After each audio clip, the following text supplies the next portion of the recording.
Along the way, there's been some flat tires, a couple worn out tires, some intake valve problems, some timing gear problems. This machine never let it down, but the rider was exhausted and couldn't put on miles one day.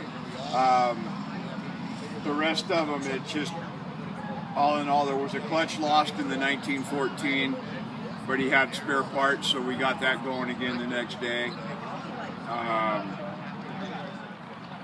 Seeing the guys come in at night and not be on the trailer, that was just great. That was great. Every mile that they made, everything was good.